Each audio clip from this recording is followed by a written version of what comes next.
Assalamualaikum warahmatullahi wabarakatuh. Di sini perwakilan kelompok 10. Saya Alisa Tri Anastasia dengan NIM 240210102087. Saya Cuta Syaadia dengan NIM akhir 051. Di sini kami ingin mempresentasikan tentang uji T sampel independen. Jadi yang pertama yang ingin kami jelaskan yaitu tentang pengertian uji T sampel independen. Uji T dua sampel independen atau yang disebut juga dengan sebagai uji T independen adalah uji statistik yang membandingkan rata-rata dua kelompok independen untuk melihat apakah terdapat perbedaan yang signifikan antar kelompok. Uji T independen dua sampel digunakan untuk menentukan apakah perbedaan rata-rata antara kedua kelompok berbeda secara statistik.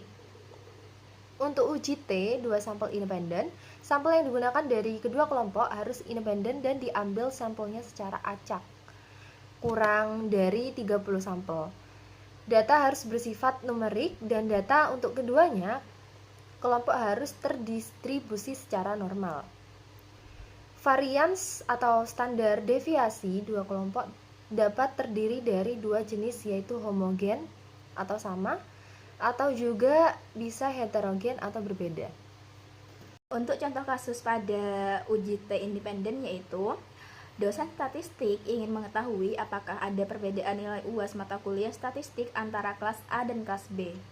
Penelitian ini menggunakan sampel sebanyak 10 mahasiswa dengan masing-masing kelas.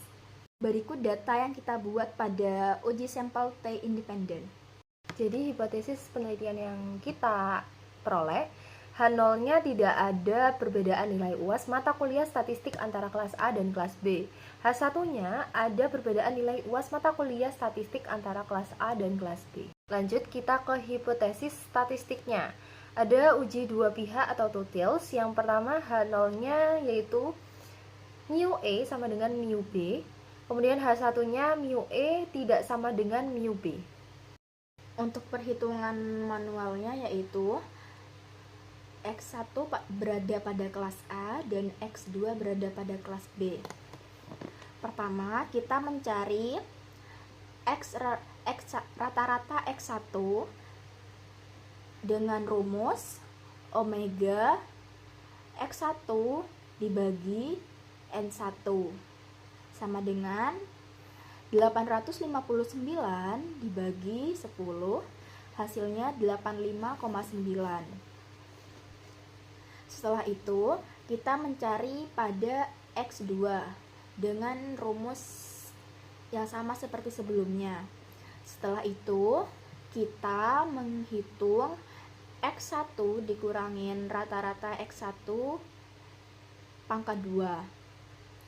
Dengan contoh 87 dikurangin 85,9 pangkat 2 yang hasilnya 1,21. Begitupun sampai 10 mahasiswa. Untuk X2-nya juga sama rumusnya seperti itu.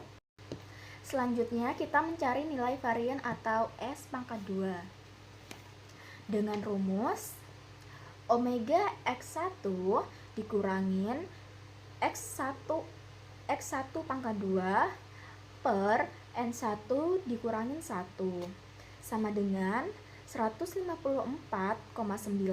dibagi 9 yang hasilnya 17,21.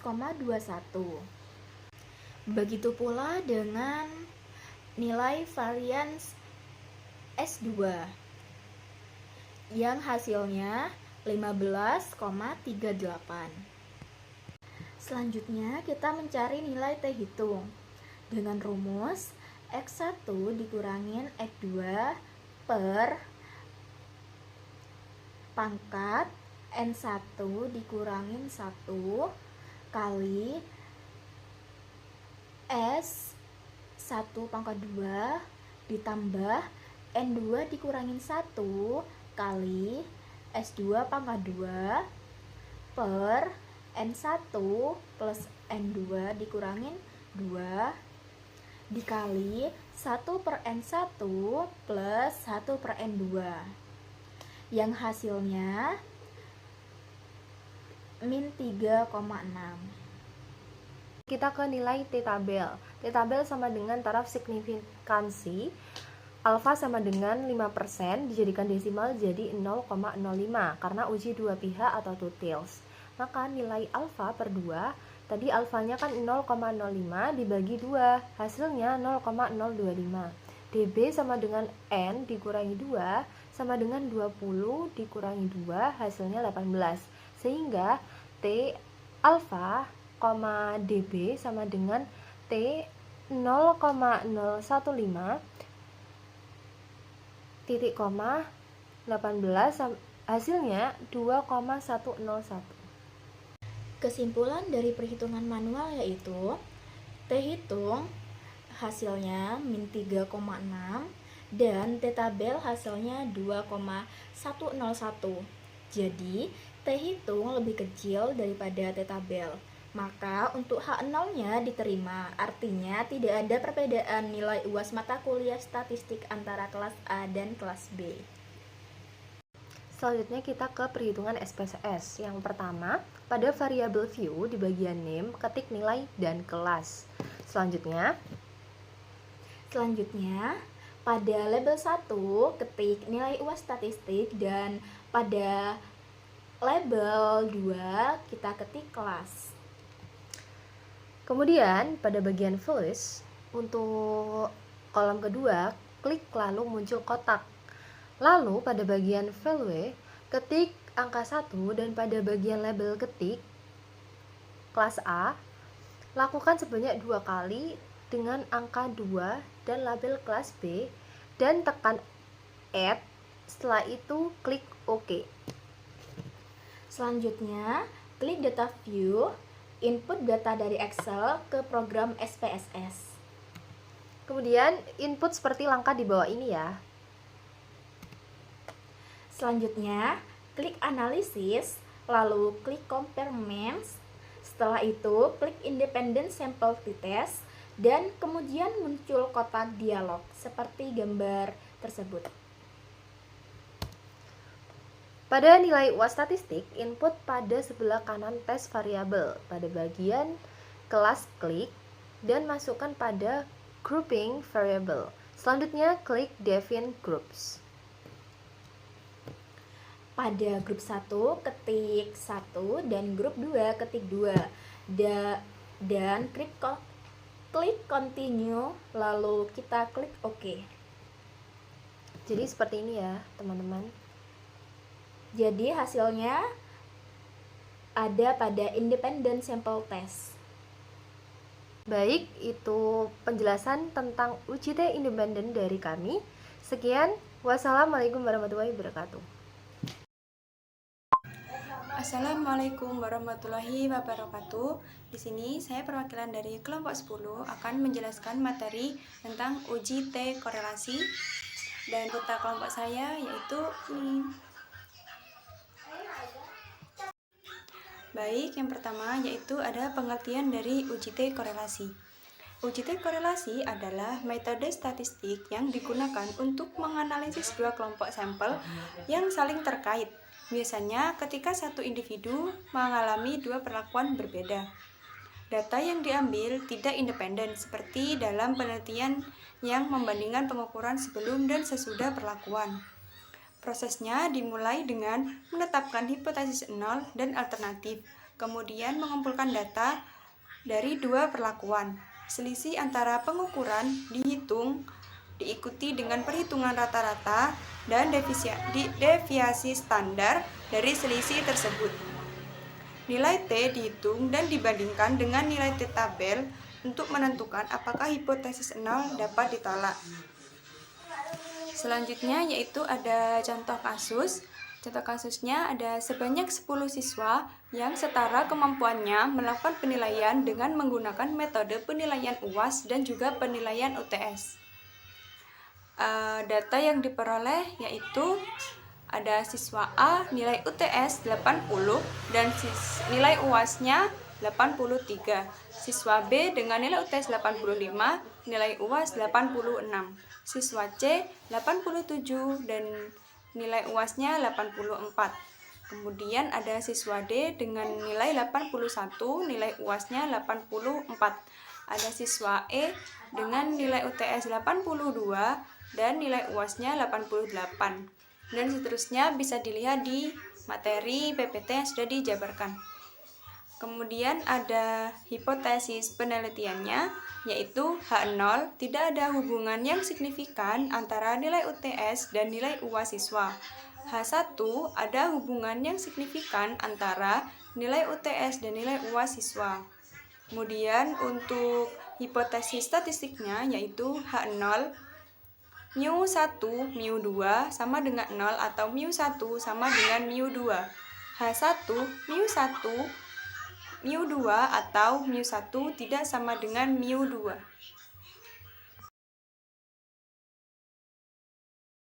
Dan selanjutnya saya akan mencari hasil analisis dan datanya seperti yang di atas.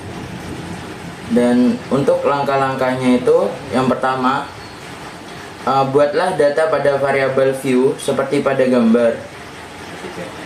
Dan selanjutnya masukkan data pada Excel ke bagian data view. Dan selanjutnya klik analyze correlate preference. Dan kemudian pindahkan semua data ke kanan dan pastikan pada bagian person tercentang, kemudian klik OK. Kesimpulannya itu, uji T korelasi adalah metode statistik yang digunakan untuk menganalisis hubungan antara dua variabel seperti nilai UTS dan nilai UAS siswa. Dengan merumuskan hipotesis 0 dan alternatif penelitian dapat mengeksplorasi apakah terdapat hubungan signifikan antara kedua nilai tersebut. Melalui perhitungan koefisien korelasi dan uji T korelasi, penelitian ini memberikan wawasan tentang pengaruh nilai UTS terhadap nilai UAS. Hasil analisis ini dapat digunakan untuk memperbaiki metode pengajar dan mendukung pengambilan keputusan yang berbasis bukti. Baik, di sini saya akan menjelaskan tentang ANOVA one way. Yang pertama yaitu pengertian dari ANOVA. ANOVA atau ANAVA adalah sinonim dari analisis varians, terjemahan dari analysis of variance, sehingga banyak orang menyebutnya dengan ANOVA. ANOVA merupakan bagian dari metode analisis statistika yang tergolong analisis komparatif lebih dari 2 rata-rata. Analisis varians atau ANAVA adalah teknik analisis statistik yang dikembangkan dan diperkenalkan pertama kali oleh Sir R.A. Fisher dalam Kennedy and Bass 1985. ANAVA juga dapat dipahami sebagai perluasan dari uji T, sehingga penggunaannya tidak terbatas pada pengujian perbedaan dua buah rata-rata populasi, namun dapat juga untuk menguji perbedaan 3 buah rata-rata populasi atau lebih sekaligus. Oke, next. ANOVA satu arah sendiri atau ANOVA one way merupakan suatu metode statistik yang digunakan untuk mengevaluasi perbedaan rata-rata di antara beberapa kelompok yang dipengaruhi oleh satu variabel independen yang terdiri dari beberapa jenis. ANOVA satu arah dalam penelitian digunakan untuk menentukan apakah variasi dalam data yang dihasilkan oleh satu faktor tertentu memberikan pengaruh yang signifikan terhadap variabel terikat. Dengan kata lain, ANOVA satu arah digunakan untuk menguji apakah perubahan dalam satu kelompok variabel bebas dapat mempengaruhi pada nilai variabel terikat. Dikutip pada Savril 2019 pada halaman 169. Oke, next. Di sini kami mengambil contoh kasus pada one way ANOVA, yaitu seorang guru ingin mengetahui pengaruh 3 metode pengajaran yang berbeda terhadap hasil belajar siswa. Metode tersebut yaitu metode ceramah, metode berbasis proyek, dan metode kolaboratif. Guru tersebut menguji 24 siswa yang dibagi secara acak dalam 3 kelompok dengan masing-masing kelompok terdiri dari 8 siswa. Setelah menerapkan metode pembelajaran tersebut, guru memberikan ujian dan memperoleh hasil nilai sebagai berikut. Di sini terdapat data, yaitu data pada ceramah, proyek, dan kolaboratif.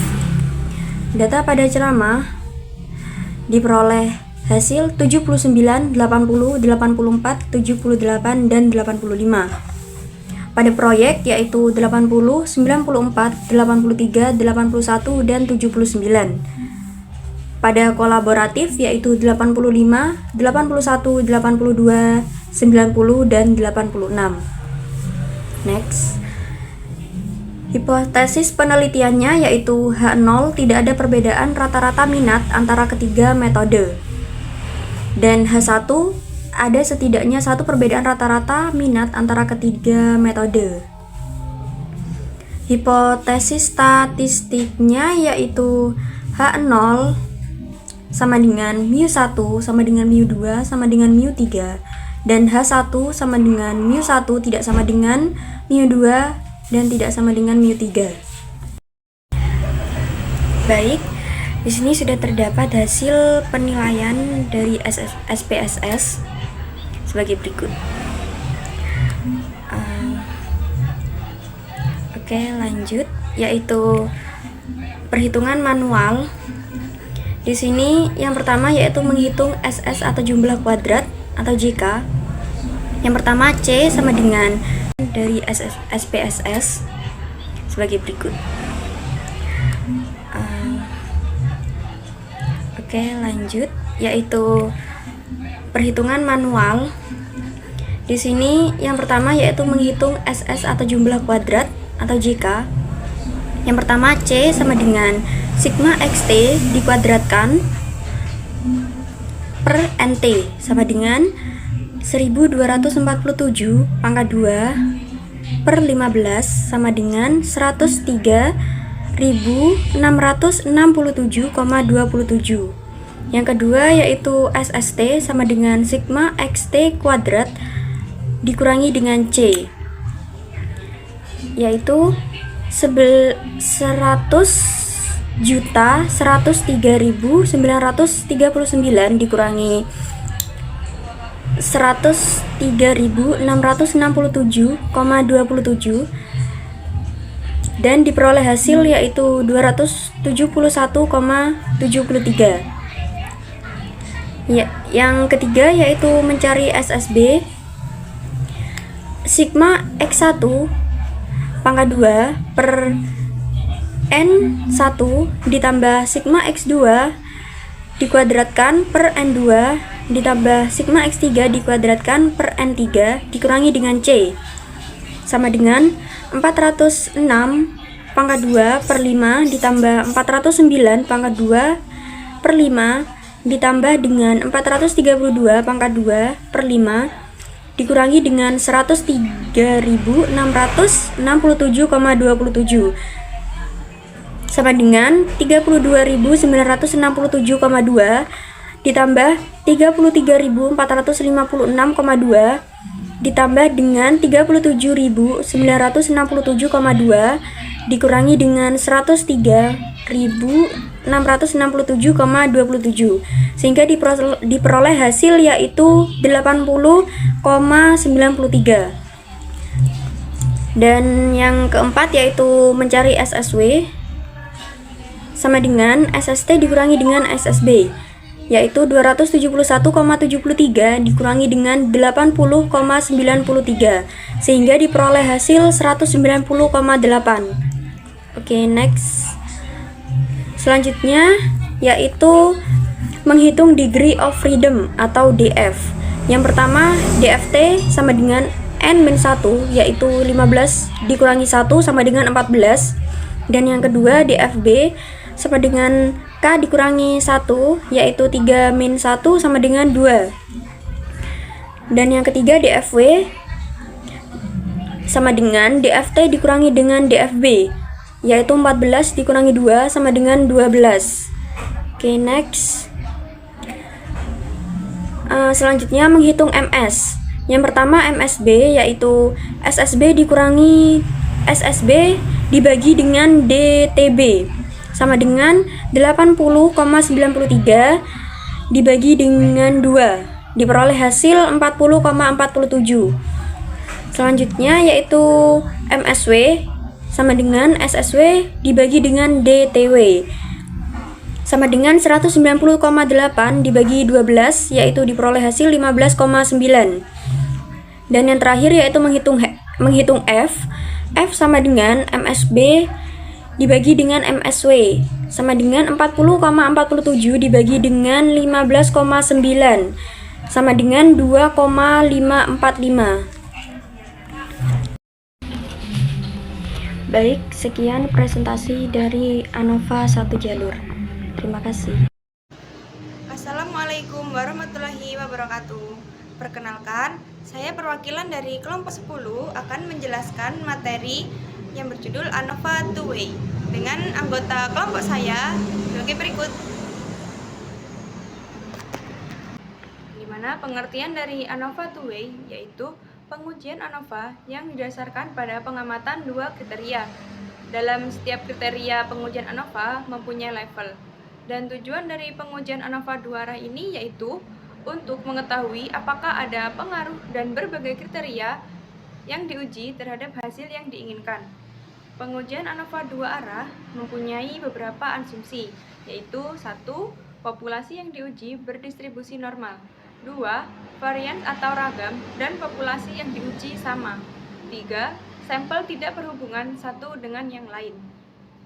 Kemudian contoh kasus pada materi ini yaitu seorang guru ingin mengetahui efektivitas metode mengajar pada metode diskusi dan metode proyek bagi siswa yang mempunyai minat belajar yang berbeda, yaitu berminat tinggi dan berminat rendah. Setelah melaksanakan pengajaran tersebut, kemudian dia akan tes dengan hasil nilai sebagai berikut. Di mana metode proyek dengan minat tinggi mempunyai nilai 86, 84, 79, 80, dan 90. Metode proyek dengan minat rendah mempunyai nilai 78, 80, 81, 83, dan 85.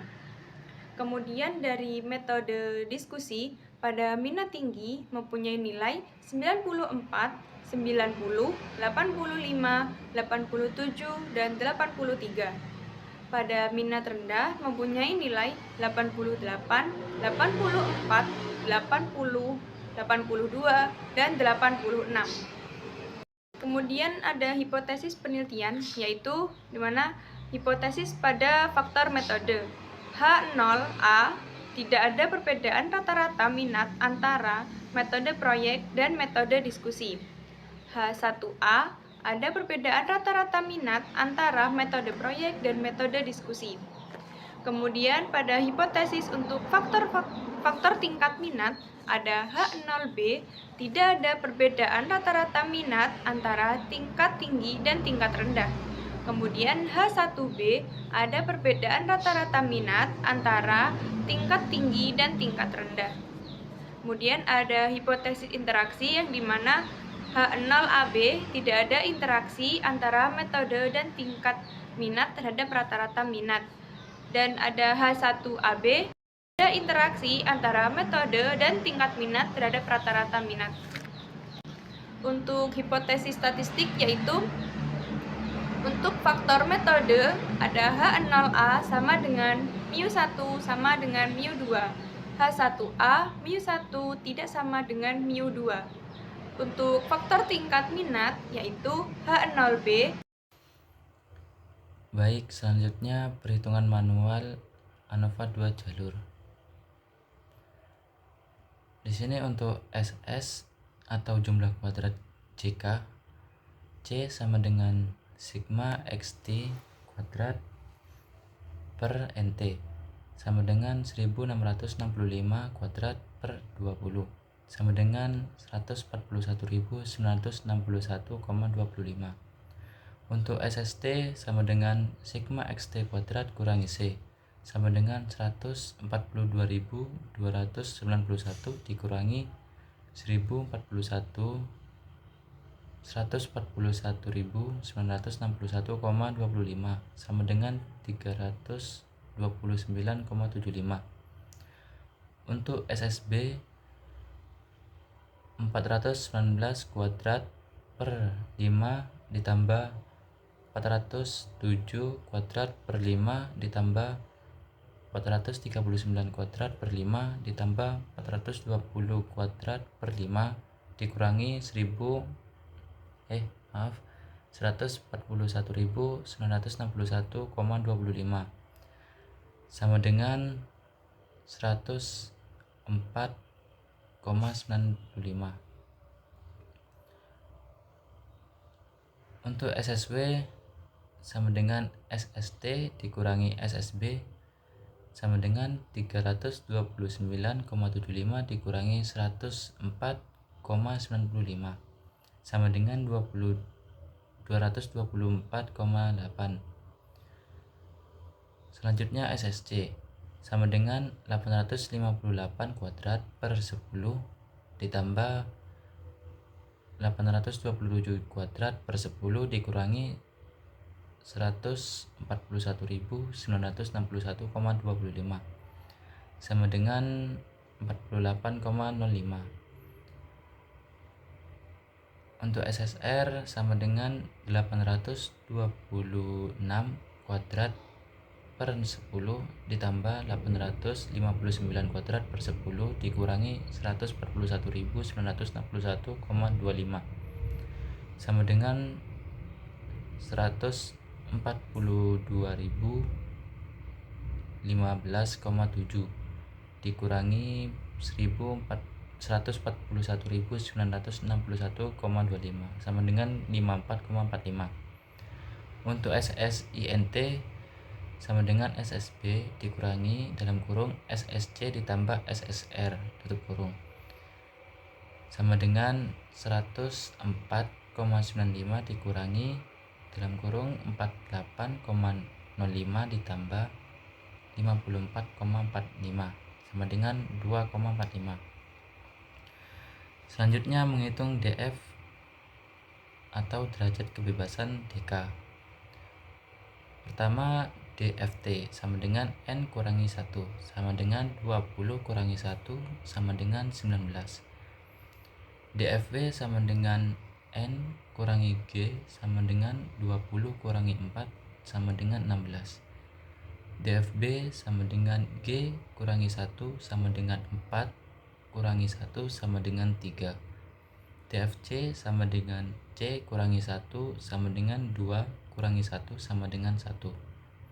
DFR sama dengan R kurangi 1 sama dengan 2 kurangi 1 sama dengan 1.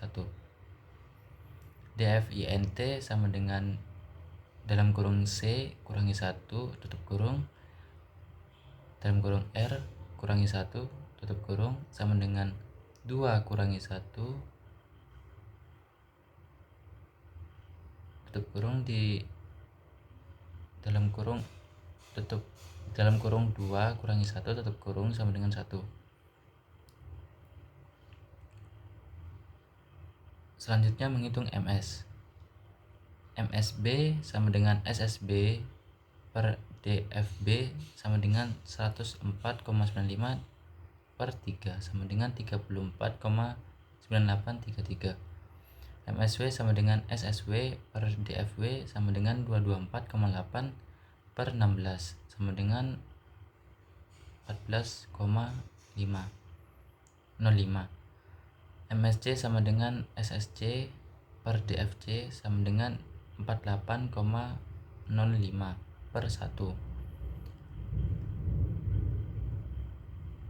sama dengan 48,05.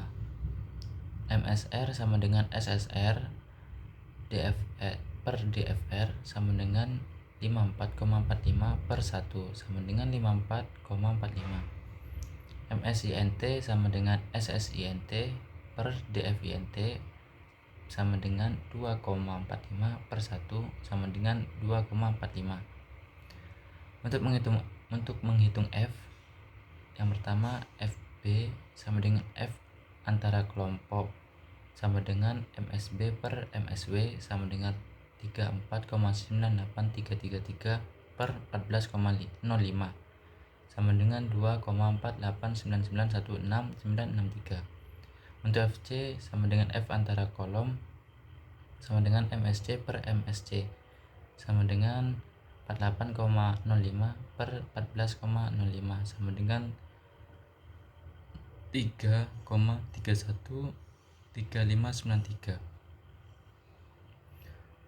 Selanjutnya FB sama dengan F antara baris sama dengan MSR sama dengan MSW.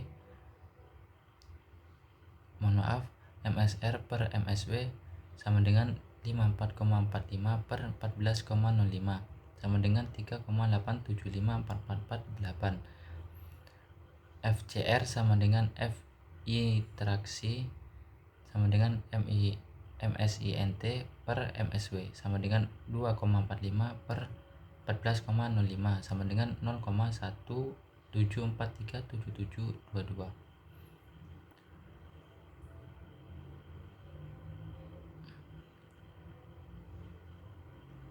Untuk kesimpulannya, F hitung sama dengan 0,17, F tabel sama dengan 4,49, maka F hitung lebih kecil F tabel, yang berarti tidak ada perbedaan rata-rata minat antara metode proyek dan metode diskusi. Untuk langkah SPSS, yang pertama klik variable view, lalu buat data seperti pada gambar. Untuk nama menyesuaikan dengan data yang dibuat. Kedua, salin data pada Excel ke data view yang berada di samping variabel view pojok bawah kiri. Yang ketiga, mengklik Analyze, General Linear Model, Univariate.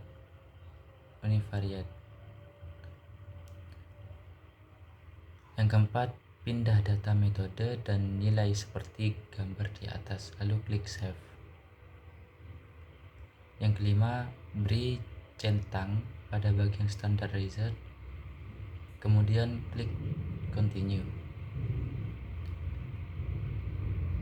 Selanjutnya akan muncul data baru seperti pada gambar. Nah, langkah berikutnya klik Analyze, kemudian Explore,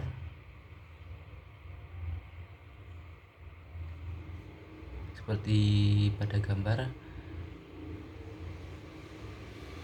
lalu pindahkan data standar result ke dalam dependent seperti pada gambar, lalu klik Plots. Beri centang pada normality plots, kemudian klik Continue, lalu OK.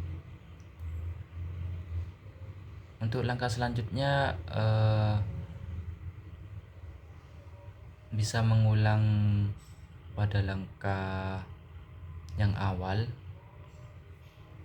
yaitu mengklik Analyze, Univariate, kemudian klik Save, lalu hilangkan tanda centang yang tadi telah diberi centang, yaitu pada standard result, lalu klik Continue. Kemudian pilih option, pindahkan data nilai ke Display Means dan berikan centang pada Descriptive dan Homogeneity seperti pada gambar, lalu klik Continue, kemudian OK.